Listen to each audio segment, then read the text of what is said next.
तो मन के अंदर से जो आह्वान निकलता है, जो शब्द निकलता है मन के अंदर से, उसको मंत्र कहते हैं। तंत्र है, तंत्र एक प्रोसेस होती है जो करते हैं ना, तंत्र की प्रोसेस। देखो, तंत्र मंत्र का जनेता, हाँ, क्रिएटर महादेव जी है। मंत्र और तंत्र ये महादेव ने जो दिया, हाँ, वो असुरों के लिए दिया। अच्छा। देवी देवताओं का मंत्र अलग है और ये मंत्र और तंत्र अलग है। एक वीडियो देखा तो उसमें वो काल भैरव बाबा की वो कर रहा था पूजा, और वो नींबू का कर रहा था और नींबू हवा में ऐसे उड़ रहा था। हाँ, ऐसे बहुत सारी चीजें हैं, मतलब लेविटेशन की बातें, चीजें हवा में उठना, नींबू उठना, या कई बार तो मनुष्य भी ऐसे हवा में उड़ते हुए बताए गए। कितना सच खोट है ये तो मैं नहीं जानता, पर मैं ये कहना चाहता हूँ कि आज भी ये चीजें काम तो कर रही है ना। मंत्र तंत्र की शक्ति आज भी काम कर रही है, मगर लोग उसका नेगेटिव यूज करते हैं। परम शांति बापूजी। परम शांति, परम शांति। सभी का स्वागत है, परम परम स्वागत है बापूजी की इस YouTube चैनल पर जिसका नाम है बापूजी दशरथ भाई पटेल। तो आज हम बात करने वाले हैं बहुत ही इंटरेस्टिंग टॉपिक के ऊपर, जो कि पूरी दुनिया आज उसके पीछे इसको समझने के लिए सब बेचैन है। हाँ, सब जानना चाहते हैं कि तंत्र मंत्र यंत्र क्या होता है, ये टैरो क्रिस्टल एस्ट्रोलॉजी ये क्या होती है और ये किस तरीके से कार्य करती है। आज बेसिकली सबसे ज़्यादा मेरे क्वेश्चन जो होंगे, कम से कम मेरे पास 30-40 क्वेश्चन है, वो भी इतने इंपॉर्टेंट है कि आज तक आपने इसका ऐसे क्वेश्चन और उसके जवाब आज तक नहीं सुने होंगे। तो मैं आपको ये गारंटी देता हूं कि आप अगर ये पूरा वीडियो देखेंगे तो आपको ऐसा नॉलेज मिलेगा जो आज तक आपने कभी नहीं सुना। तो आज मैं बापूजी से बात करने से पहले कुछ तंत्र के बारे में कहना चाहूँगा कि तंत्र विद्या के अंदर ऐसी ऐसी शक्तियाँ हैं जो मनुष्य को मतलब भ्रमित कर देती है, एकदम अचंभित कर देती है, एकदम ऐसे सोच में पड़ जाता है कि ऐसा कैसे हो सकता है। तो ये सभी पहले वो जान लेते हैं कि क्या है, उसके बाद शुरू करते हैं बापूजी से। तो बापूजी, तंत्र का जैसे उद्देश्य तो ये था कि आत्मा की शक्ति का विकास हो और वो शक्तियों को संपन्न करने के लिए उसको जागृत करने का ही ये उद्देश्य से तंत्र बनाया गया। उसके अंदर सम्मोहन, त्राटक, त्रिकाल, इंद्रजाल, परा अपरा, प्राण विद्या का इसमें से ही जन्म हुआ। तंत्र से वशीकरण, मोहन, विशेषण, उच्चाटन, स्तंभन की इससे भी किया जाता है। इसमें मनुष्य को पशु बन जाना, मनुष्य गायब हो जाना, एक साथ अपने 5-5 रूप बना लेना, समुद्र को क्रॉस कर जाना, विशाल पहाड़ को उठा लेना, करोड़ों किलोमीटर दूर की बात सुन लेना, ऐसे अनेक कार्य सभी तंत्र के बदौलत ये सब संभव है। तो मैं ये जानना चाहता हूँ, हालांकि बातें बहुत है लेकिन आपसे शुरुआत करते हैं बापूजी, ये कहाँ से निकला, क्यों निकला, किस लिए निकला और आज पूरी दुनिया तंत्र के पीछे पागल क्यों है? देखो, तंत्र मंत्र का जनेता, हाँ, क्रिएटर महादेव जी है। हाँ, महादेव ने ही ये सारी तंत्र मंत्र विद्या, शिव जी से सब स्टार्ट हुआ। शिव शिव हाँ, शिव माना शंकर, हाँ, शिव का ही रूप है ना हाँ, शंकर। शिव का रूप ही शंकर। जी जी जी, बिल्कुल। तो शिव शंकर भक्ति मार्ग वाले एक ही मानते एक ही हैं। मानते तो महादेव ने ये पहले परात में सब शुरू किया था। ओके। हमारा जो ब्रह्मांड है ना, हाँ जी, ब्रह्मांड हाँ का जी, अभी हाँ जी। दूसरा परात चल रहा है ना। जी दूसरा परात का 198 करोड़ साल हो गया है। जी जी तो जी। उससे पहले परात में जब शंकर जी को जरूरत पड़ी तो शिव शंकर ने ये तंत्र मंत्र विद्या सबसे पहले शुक्राचार्य को दी थी, अच्छा, शुक्राचार्य को सिखाई थी। फिर शुक्राचार्य ने फिर असुरों को, शुक्राचार्य का गुरु तो, शुक्राचार्य तो असुरों का असुरों का ही गुरु है गुरु ना। था, बराबर है। तो उन्होंने भी धीरे धीरे कर असुरों को सिखाई। हम्म, फिर धीरे धीरे देवताओं की विद्या इससे पहले थी। अच्छा। जो ये तंत्र मंत्र है ना, ये मैली विद्या बोलते हैं उसको, वामपंथी बोलते हैं इसको।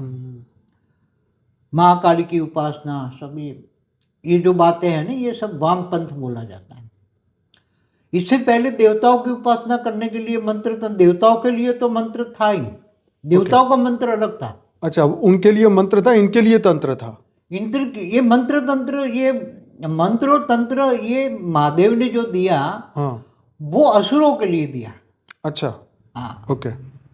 तो जैसे देवताओं का आह्वान करते थे ना पहले, हम्म, तो देवताओं का जो आह्वान करते थे तो देवताओं को बुलाते थे हम्म, और हवन करते थे। हवन करके जो हविष देवताओं को देते थे ना, देवताओं का खुराक ही हविष है ना। तो ये पहले था, देवताओं को बुलाने के लिए पहले परात में था। मगर पहले परात में भी जब असुर पैदा हो गए, सब नेगेटिविटी बहुत क्रिएट हो गई, तब ये धीरे धीरे ये मंत्र तंत्र असुरों के लिए ही ये सब बनाया गया। इसलिए मंत्र तंत्र जो विद्या है, ये मंत्र और तंत्र, जब मंत्र जैसे किसी असुर के लिए, पिशाचिनी के लिए, ये सब अप्सराओं के लिए अलग अलग देवी देवताओं का मंत्र अलग है, और ये मंत्र और तंत्र अलग है, ये असुरों के लिए है। इसलिए ये सारी जो शक्तियाँ कैसे क्रिएट काम करती, कैसे काम करती हैं, सभी तो ये जानते हैं कि जो महादेव है वो असुर जो भक्ति करते हैं महादेव की करते हैं, वो कभी विष्णु के खिलाफ रहते हैं, हमेशा असुर विष्णु के खिलाफ रहता है। और देवासुर संग्राम जब होता है, देवताओं की शक्ति क्षीण करने के लिए ये मंत्र तंत्र का प्रयोग करते हैं लोग, और मंत्र तंत्र का प्रयोग से ये असुर 7 पाताल लोक में होते हैं ना, तो 7 पाताल लोक में से भी ऊपर आ जाते हैं, धरती पर आ जाते हैं, ब्रह्मा का भी उपासना करते हैं, ब्रह्मापुरी तक पहुंच जाते हैं मंत्र तंत्र की शक्ति से। नहीं, मेरा बेसिक क्वेश्चन ये है कि भाई इसको बनाया क्यों किया? हाँ, तो यही तो कहता हूँ ना, ये असुरों के लिए बनाया ना। ओके। क्योंकि असुरों की शक्ति धीरे धीरे क्षीण बन जाती है। ओके। तो असुरों की शक्ति कैसे बढ़े?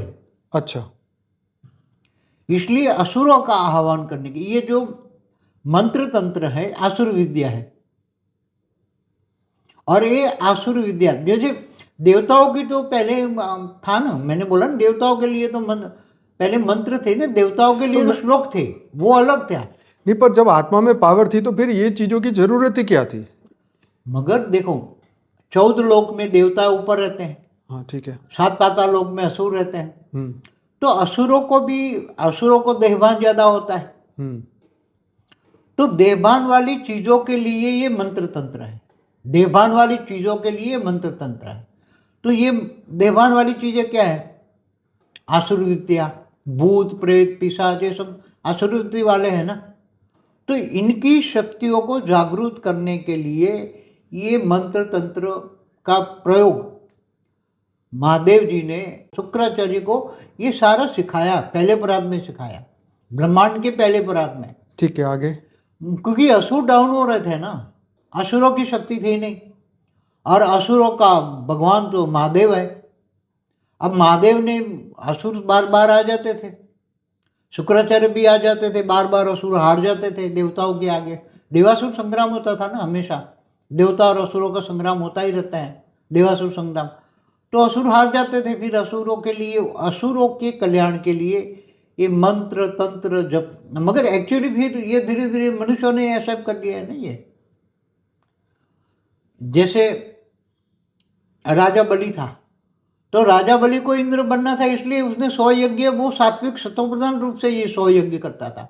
फिर भी ये इंद्र न बने, इसलिए भगवान विष्णु ने वामन अवतार लेकर उसको फिर रोक लिया। हाँ, तो ये सतल अतल वितल सुतल देश का राजा था ना, लोक पाताल लोक का था। नहीं, अतल वितल सुतल, सुतल जो लोक है ना, तीसरा लोक, पाताल में तीसरा लोक है, उसका राजा था। फिर भी उसको दबा दिया भगवान विष्णु ने, उसको दबा दिया 3 पैर पृथ्वी लेके वामन अवतार में। चलो वो तो ठीक है, लेकिन मगर अब वो क्योंकि वो तो फिर भी राजा बलि सतो प्रधान फिर भी था। मगर सारे असुर तो सतो प्रधान विधि नहीं जानते ना, क्योंकि वो सतो प्रधान जितने मंत्र थे वो सारे विष्णु के थे। हाँ, सारे विष्णु के थे। तो विष्णु को मानेंगे नहीं, तो फिर उनको कोई और चाहिए। हाँ, किसी और का मंत्र या तंत्र चाहिए, तो वो शंकर जी को पूजा करते थे। विष्णु की पूजा तो वो करेंगे ही नहीं ना। हाँ, वो समझ गया। इसलिए विष्णु के सारे मंत्र तो जो थे वो तो देवताओं के लिए थे। ओके। अब असुरों के लिए, क्योंकि असुरों का भगवान तो महादेव था। और महादेव इसलिए पशुपतिनाथ कहो, जानवर जैसे पशुपतिनाथ, पशुओं का पति, पशुओं का पति। और ऐसे ये भूत प्रेत, तो ये शक्तियां वास्तव में आती कहाँ से? ये जैसे ये कोई भी ये मंत्र बोलते हैं, कोई भी मंत्र सूक्ष्म जगत में मंत्र होता है, तो उसकी कोई भी मंत्र बोलता है, चाहे देवताओं के लिए मंत्र बोलते हैं या असुरों के लिए मंत्र बोलते हैं, तो जिस देवी देवता या असुर के लिए जो मंत्र बनाए गए वो मंत्र ये उसको टच होता है, उसका आह्वान करते हैं, तो उसको टच होता है तो वो तुरंत आके उसको वरदान दे देता है। जैसे ब्रह्मा ब्रह्मा के लिए तो उपासना करते हैं तो उसका मंत्र बोलते हैं, तो ब्रह्मा फिर बहुत तपस्या करते हैं असुर ब्रह्मा के, फिर वो ब्रह्मा वरदान दे देता है, तो ब्रह्मापुरी तक उसका गुंजन जाता है। वो मंत्र जो बोलते हैं ना, तो वो मंत्र की शक्ति। तो आज भी अगर कोई मंत्र बोलेगा तो ब्रह्मापुरी तक जाएगा वाइब्रेशन? आज नहीं जाएगा नहीं, इतनी आत्मा में अब वाइब्रेशन भी गंदे हो गए ना, पांचों तत्वों के वाइब्रेशन, वायुमंडल गंदा हो गया ना। पहले वायुमंडल शुद्ध था, फिर उसी टाइम असुरों में इतनी शक्ति थी, अब असुरों में भी शक्ति नहीं है, असुर बन गए मनुष्य, अब मनुष्यों में इतनी शक्ति कहाँ है? तमो प्रधान लोक में कौन? और बाबू जी आज भी मैंने कल एक वीडियो देखा तो उसमें वो काल भैरव बाबा की वो कर रहा था पूजा, और वो नींबू का कर रहा था और नींबू हवा में ऐसे उड़ रहा था। ऐसे बहुत सारी चीजें हैं, मतलब लेविटेशन की बातें, चीजें हवा में उठना, नींबू उठना, या कई बार तो मनुष्य भी ऐसे हवा में उड़ते हुए बताए गए। कितना सच खोट है ये तो मैं नहीं जानता, पर मैं ये कहना चाहता हूँ कि आज भी ये चीजें काम तो कर रही है ना। देखो आज जैसे गुरु गोरखनाथ के मंत्र है, महादेव के मंत्र जो उनके अवतार हुए ना, महादेव, हाँ महादेव के अवतार है। हाँ, तो जो भी महादेव के अवतार है, या महाकाली के मंत्र है ना, महाकाली के मैंने एक पूरी वीडियो बनाई ना महाकाली पर एक, हाँ, तो महाकाली के मंत्र तो आज काम कर रहे हैं, ऐसे नहीं है कि नहीं काम कर रहे। मंत्र तंत्र की शक्ति आज भी काम कर रही है, मगर लोग उसका नेगेटिव यूज करते हैं। तो इसका पॉजिटिव यूज क्या होता है? नेगेटिव मंत्र तंत्र की शक्ति का पॉजिटिव यूज कैसे, कहाँ होता ही नहीं है ना। नहीं, मैंने सुना भी है, जैसे किसी का बच्चा खो गया तो कोई ऐसा बंदा हो तो वो देख के बता देगा हाँ तेरा बच्चा यहाँ है। वो तो रेयर केस होता है, रेयर केस। बाकी तो ये सब जो आप देखोगे, क्योंकि इसके अंदर तंत्र में ये भी तो शक्तियां हैं ना कि करोड़ों किलोमीटर दूर क्या हो रहा है देखना, तो इसकी पॉजिटिव चीजें भी तो हो सकती है। वो तो दूर बैठे बैठे बात भी कर सकते हैं, देख भी सकते हैं, वो तो तंत्र मंत्र में भी है ना, देवताओं में भी है, दोनों में शक्तियां है ना। पूरे ब्रह्मांड में 14 लोग है, 14 लोगों में ये शक्तियां हैं। 14 लोगों में मंत्र तंत्र की शक्ति ब्रह्मापुरी तक जाती है, तो ब्रह्मापुरी तक ये असुर भी जाते हैं ना, जाके असुर भी ब्रह्मा की दाढ़ी खींचते हैं। तो कहने का मतलब ये है कि जगदम्बा का नेगेटिव जो रूप है, असुरों को मारने के लिए महाकाली का रूप धारण किया। तंत्र में तो उन्हीं की पूजा होती है, महाकाली की। हाँ, तो महाकाली मंत्र तंत्र में सबसे बड़ा जो उपासना है मंत्र का, जो महाकाली की उपासना, और महाकाली जल्दी प्रसन्न हो जाती है। जैसे वशीकरण की बात हुई, हाँ, तो माइंड बदल देते हैं ना। फिर अमेरिका के राष्ट्रपति का ना करते यहाँ से बैठे बैठे, मगर उनके पास अमेरिका का राष्ट्रपति बना तो साधारण नहीं, उनके पास भी लाखों भूत होते हैं। देखो तांत्रिक तो कोई भी बन सकता है अपनी फ्री विल यूज करके। फ्री विल, डॉक्टर इंजीनियर बनते हैं, ऐसे तांत्रिक बनते हैं, इसमें कौन सी बड़ी बात है? बराबर। कृष्ण ने कभी मंत्र तंत्र की बात गीता में की ही नहीं। बेहद की परम शांति सोचो, बोलो परम शांति। Join us daily for our morning live meditation, Monday to Saturday, 5:30 to 6:30 a.m. Join us daily for live meditation, 10 p.m. to 11 p.m. on YouTube Live. Subscribe now. Website www.paramshanti.org. Email us anant@paramshanti.org. Like, share, subscribe. Join today. बेहद की